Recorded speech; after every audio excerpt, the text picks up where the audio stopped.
we look at an inequality problem here with a constraint where x, y are positive numbers and x, y times x plus y equal to 4. We try to minimize 2x plus y. That is an example of constraint optimization. One intuition is to look at the curve here, right? This constraint here, let's use decimal to plot it. So in this diagram, the red curve is the constraint, xy times x plus y equal to 4. And the blue straight line here represents 2x plus y. Now we have slider where you change the value, either go to different places. Of course, feasible points are where the straight line has common points, intersection points with the curve, right? When it is out, it's not feasible, right? But it does not satisfy the constraint. Now here, the minimum is going to be achieved when the straight line here meets the red curve at one point. That, in other words, it is a tangent line.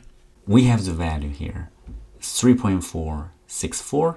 So that's the minimum value of 2x plus y.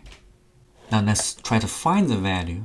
We know that the condition is that the derivative is -2, where the straight line is a tangent line, right? So for this equation here, we're going to use implicit function here, take the derivative of both sides, and solve for y prime, right? Let y prime equal -2 here, and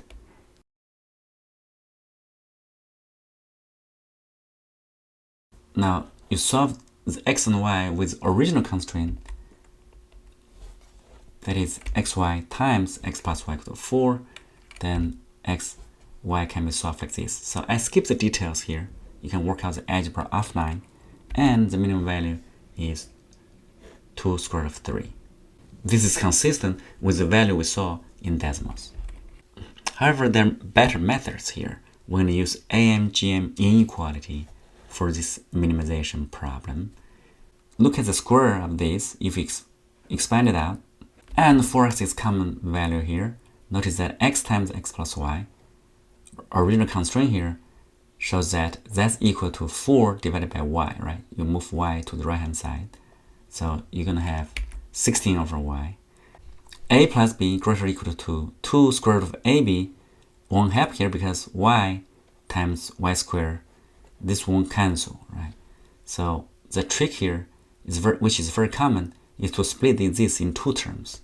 Okay, why are doing that? Now, when you apply the AM-GM for 3 variables, a plus b plus c greater or equal to 3 times the cubic root of the product. When you have the product of 3 entity here, y would cancel. You only live with constant values. That's the reason why we split this term into 2 terms, right? So let's do that. Now, y would cancel. Constant term here is 64. Cubic root, that would be 4. 4 times 3 is 12. So what we have is this is greater or equal to 12. Of course, minimum value would be 2 square root of 3, which is the same as the previous method. Now, another common technique for AM-GM inequality is to look at this value and try to introduce some coefficient, what is called the method of undetermined coefficient with m and n. So the idea is that you introduce this, you apply AM-GM. Here, let's combine the coefficient with x and y. We're going to get this, right? So in order to find the minimum value of 2x plus y, you want this coefficient to be twice of the coefficient for y. That is, m plus n will equal to 2m plus 1. All right?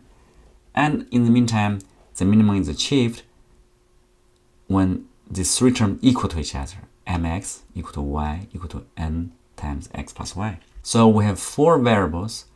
This is the equation that should satisfy here. So we have 4 equations here.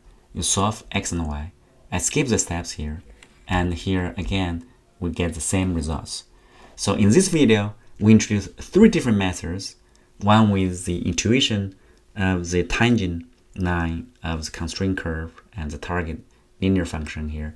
And the other, two variants of application of AM-GM inequality, common techniques. Hope you enjoyed the video. Please like, share, and subscribe to the channel.